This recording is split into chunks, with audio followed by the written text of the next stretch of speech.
اسلام نے عورت کو شادی سے پہلے باپ کا تابع بنایا ہے اور شادی کے بعد شوہر کا تابع بنایا ہے۔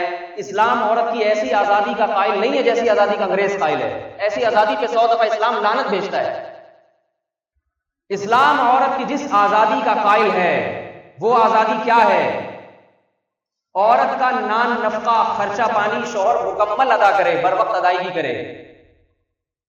سمجھ میں آ رہی ہے بات؟ اس پہ تحریک چلنی چاہیے کہ جو مرد اپنی بیویوں کے حقوق ادا نہیں کر رہے، خرچہ پانی نہیں دے رہے، ان کے خلاف عدالت قانون بنائے، سزائیں بنائے۔ بتاؤ ایسی کوئی تحریک ہے دنیا میں؟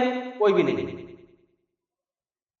عورت کی آزادی اسلام میں یہ ہے کہ مرد کے لیے حرام ہے کہ ایک وقت میں اکٹھی 3 طلاقیں دے کے اس کا گھر اجاڑ دے۔ شریعت میں اس کو حرام قرار دیا گیا۔ تحریک یہ ہونی چاہیے کہ جو مرد ایک وقت میں 3 طلاقیں دے دے اس کے خلاف اس کو سزا ہونی چاہیے، جیل ہونی چاہیے، تاکہ عورتوں پر یہ ظلم نہ ہو۔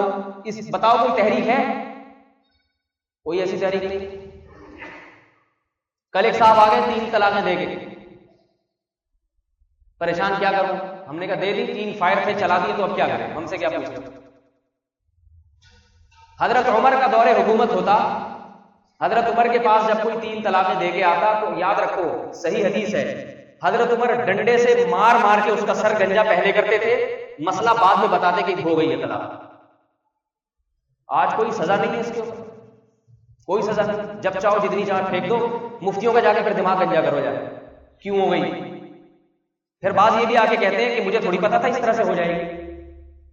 تجھے پتا نہیں تھا تو نے شادی کیوں کی بھائی؟ جس چیز کو کرتا ہے انسان تو پہلے اس کے احکام معلوم کرتا ہے یا بعد میں؟ بتاؤ میرے بھائی۔ میں ایک مثال دیتا ہوں، آپ روڈ پہ گاڑی لے کر آ گئے کسی ملک میں، ٹریفک کے قوانین آپ کو معلوم نہیں ہے، گاڑی لے کر آ گئے، لال بتی پہ آپ نے سگنل توڑ دیا، ٹریفک پولیس والے نے پکڑا، آپ کہہ رہے ہیں مجھے تھوڑی پتا تھا لال، میں سمجھا لال پہ چلتے ہیں، میں سمجھا کہ لال بتی ہو تو چلنا ہے۔ چھوڑ دے گا پولیس والا آپ کو؟ ہمارے یہاں تو چھوڑ دے گا، باہر نہیں چھوڑے گا۔ دنیا میں کوئی قانون میں جہالت کو عذر نہیں سمجھا جاتا کہ مجھے پتہ ہی نہیں تھا۔ پتہ ہی ہے کوئی بات، جب آپ نے شادی کی ہے تو آپ کو پتا ہونا چاہیے کہ رشتہ ٹوٹے گا کیسے، کوئی ایسا لفظ میں زبان سے نہ نکالو جس سے یہ رشتہ ٹوٹ جائے۔ عورت کی آزادی جو اسلام نے دی ہے، مرد کے طلاق کے حق پر کچھ قانون بنائے ہیں۔ زمانے جاہلیت میں ایسا ہوتا تھا جب چاہو جتنی چاہو طلاق دے دو، جب چاہو رجوع کر لو، عورت کو غلام بنا کے رکھتے تھے۔ اسلام نے مرد کے حقوق کو کم کیا اور حکم دیا کہ 1 دفعہ دے سکتے ہو، اس کے بعد دوسری دفعہ دے سکتے ہو، تیسری دفعہ دی، اب طلاق کو کھیل تماشا بنانے کی اجازت نہیں، اب یہ تمہارے ہاتھ سے نکل گئی، اور 1 وقت میں دی تو سزا بھی ملے گی۔ ہماری حکومت میں ایسا کوئی قانون نہیں ہے کہ 1 وقت میں طلاقیں دینے والے کے خلاف کوئی سزا ہو، ایسا کوئی قانون نہیں۔ اسلام عورت کی ان آزادیوں کا قائل ہے، اور اسلام عورت کی جو آزادی کا قائل ہے وہ یہ ہے کہ قرآن نے بیان کیا ہے کہ باپ کے مرنے کے بعد بیٹی کو وراثت میں پورا حصہ دیا جائے۔ سمجھ میں آ رہی ہے بات؟ چھوڑ دیا ہے، سورہ نساء میں اس بارے میں واضح آیات ہیں۔ بیٹیوں کا حق کھا جاتے ہیں، بیوہ کا حق کھا جاتے ہیں۔ اسلام نے اس پہ زور دیا ہے کہ شادی کر کے جب عورت شوہر کے گھر میں آئے گی تو موت تک اس عورت کا سارا خرچہ پانی، لباس، پوشاک، خرچہ پانی کس کے ذمہ ہے؟ شوہر کے ذمہ ہے۔ یہ آزادی ہی تو دی عورت کو۔ اسلام نے عورت کو حق دیا ہے کہ اس کے جب اولاد ہوگی، بیٹا ہو یا بیٹی، تو وہ بیٹا یا بیٹی ساری زندگی اپنی ماں کے سامنے اف نہیں کر سکتا۔ اگر کوئی اولاد اپنی ماں کو ستاتی ہے، آخرت میں تو جہنم ہے، دنیا میں بھی اس کے خلاف قانون سازی ہونی چاہیے۔ ماں باپ کو یہ حق ہونا چاہیے جا کے FIR کٹوائیں اپنے بیٹے کے خلاف، ہمیں تنگ کرتا ہے۔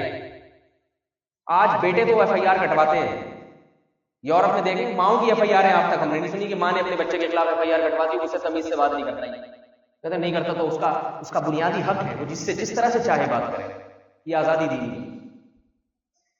اسلام نے عورت کو یہ آزادی دی کہ ماں کا حق باپ پر 3 گنا زیادہ رکھا ہے۔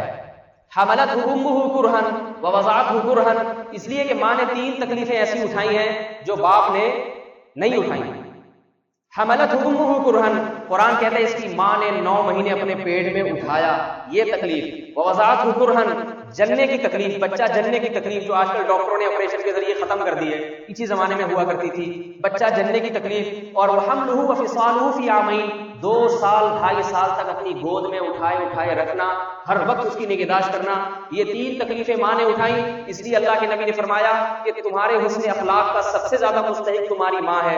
صحابی نے پوچھا اس کے بعد؟ فرمایا پھر دوسرے نمبر پہ بھی تمہاری ماں۔ فرمایا اللہ کے رسول ماں کے بعد تیسرے نمبر پہ؟ فرمایا ماں کے بعد تیسرے نمبر پر بھی ماں ہی ہے۔ جب بیٹی اپنی ماں کی اجازت کے بغیر گلے میں پرس لٹکا کے بھاگے گی اور ماں اسے روکے گی، آپ دنیا جس آزادی کی قائل ہے وہ یہ کہ بیٹی کو ماں سے پوچھنے کی ضرورت نہیں میں کہاں جا رہا۔ جس ماں نے 3 تکلیفوں سے بیٹی کو جنا ہو اور زندگی بھر اسے روٹیاں پکا پکا کے کھلاتی رہی ہو، اسلام کہتا ہے وہ ماں اگر اپنی بیٹی کو پکارے اور بیٹی نماز پڑھ رہی ہو، نفل نماز، تو بیٹی کو چاہیے کہ نماز توڑ کے اپنی ماں کی پکار کا جواب دے۔ یہ آزادی ہے اسلام نے جو عورت کو دی ہے۔ یہ آزادی آج پسند نہیں ہے۔ میں جا رہی ہوں، کہاں جا رہی ہے میری مرضی، میں آزاد ہوں، میں حقوق نسواں کی قائل ہوں، مجھے آزادی دی گئی ہے، مجھ سے کوئی پوچھ نہیں، جب میں 18 سال کی ہو گئی مجھ سے کوئی نہیں پوچھ سکتا کہاں جا رہی ہے، کس کے ساتھ ٹائم گزار رہی ہے، میری مرضی۔ یہ سکھایا جا رہا ہے آج۔ اٹھا کر پھینک دو باہر گلی میں، نئی تہذیب کے انڈے ہیں گندے۔ سمجھ میں آ رہی ہے بات؟ یہ جو نئی تہذیب کے انڈے آ رہے ہیں یہ گندے انڈے ہیں، یہ پھینکنے کے قابل ہیں، گھر میں رکھ کے پکانے کے قابل نہیں ہیں۔ اب میں آپ کو بتاتا ہوں آج جس آزادی کا درس دیا جا رہا ہے وہ آزادی کیا ہے۔ میڈیا پہ اور مولویوں کا عجیب تصور بنا کے پیش کیا جا رہا ہے کہ یہ مولوی غیرت کے نام پہ قتل کر دیتے ہیں، اپنی بیویوں کو گھروں کے اندر بند رکھا ہوا ہے، جیسے کوئی چارپائیوں سے باندھ کے جیسے بکریوں کو باندھا جاتا ہے، ایسا تصور پیش کیا جا رہا ہے۔ اور ان مولویوں کے ساتھ اٹھنے بیٹھنے والے بھی ایسے ہی ہوتے ہیں، براڈ مائنڈڈ مولوی۔ میں ایک جگہ گیا، کسی انگلش لینگویج سینٹر میں گیا، تو وہاں دنیا داری کا سا ماحول تھا، تو مجھ سے وہ لوگ پوچھنے لگے کہ آپ مولوی صاحب؟ میں نے کہا جی ہاں۔ انہوں نے کہا آپ براڈ مائنڈڈ ہیں یا تنگ نظر ہیں؟ اس کو کہتے ہیں براڈ مائنڈڈ۔ تو آج جن آزادیوں کی تحریکات، عورت کے لیے جو آزادی کی بات چل رہی ہے نا، سیاسی رہنما آج کل آپ دیکھ رہے ہیں جتنے سیاسی رہنما ہیں، عورت آزاد، عورت کو آزاد کرو، تو یہاں آزادی کا مطلب ہے کہ نمبر 1 سب سے پہلے عورت پر کپڑے کی آزادی ہونی چاہیے۔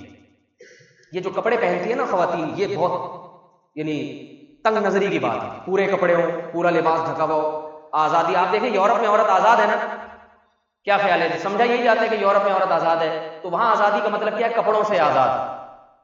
جتنے کپڑے کم ہوں گے عورت کے جسم پہ اتنی ہی زیادہ براڈ مائنڈڈ بھی سمجھی جائے گی اور اتنی ہی زیادہ آزاد بھی سمجھی جائے گی۔ ایسی آزادی پہ ہم 100 مرتبہ 100 لعنتیں بھیجتے ہیں، کیا خیال ہے؟ آپ بھیجنے کے لیے تیار ہیں یا نہیں؟ یہ آزادی ہمیں منظور نہیں، کیونکہ یاد رکھو اس میں عورت آزاد نہیں ہوتی، مرد آزاد ہو جاتا ہے۔ بہت گہری بات ہے جو سمجھ میں شاید نہیں آ رہی ہو۔ جب عورت کے جسم پہ کپڑے ہوتے ہیں تو مرد پابند ہو جاتا ہے، اپنی بیوی کے سوا کسی کو دیکھ نہیں سکتا، وہ کسی سے لذت اٹھا نہیں سکتا وہ۔ اور جب عورت کے جسم پہ کپڑے نہیں ہوں گے اس کا عورت کو کیا فائدہ؟ مردوں کے مزے ہو جاتے ہیں۔ تبھی تو یہاں سے لڑکے امریکہ بھاگ بھاگ کے جاتے ہیں، کیونکہ پتہ ہے وہاں عورتوں کے کپڑے اتنے نہیں ہوتے جتنے یہاں ہوتے ہیں، یہاں تھوڑی پرابلم ہوتی ہے دیکھنے میں، تو وہاں جا کے مرد آزاد ہو جاتا ہے، عورتیں تو بیچاری پابند ہو رہی ہیں وہاں جا کے۔ آزادی کے نام پہ عورت کو غلام بنایا جا رہا ہے اور بیوقوف اور احمق بنایا جا رہا ہے۔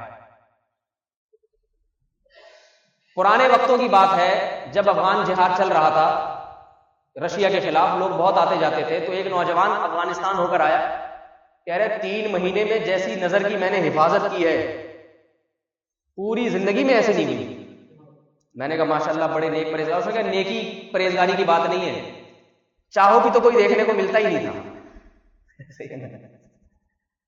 سب اتنے موٹے موٹے برقے، وہ شٹل کاک جسے کہتے ہیں وہاں کے برقے، پتہ ہی نہیں کیا ہے اندر۔ یہ بھی ڈر ہوتا تھا کوئی بندہ ہی نہ ہو اسے دھوکہ دے کے جا رہا ہو۔ یہاں آزاد کر دیا ہے۔ اب اس عورت کی کپڑوں سے آزادی کا مرد کو کیا فائدہ ہوا؟ مرد کا گھر میں جتنا دل لگتا ہے اتنا اس سے زیادہ دفتر میں لگتا ہے دل۔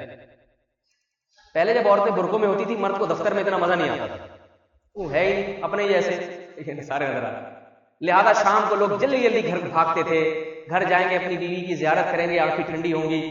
تو اب کہتے ہیں کیا فائدہ، وہ پرانی 20-25 سال ہو گئے اس کو، یہ دفتر میں ادھر کسی اور قسم کی بیٹھی ہوئی ہے، ادھر والی کا ڈیزائن مختلف، اور پھر آزادی بڑھتی چلی جا رہی ہے، لہٰذا روزانہ ڈیزائن بھی تبدیل ہوتا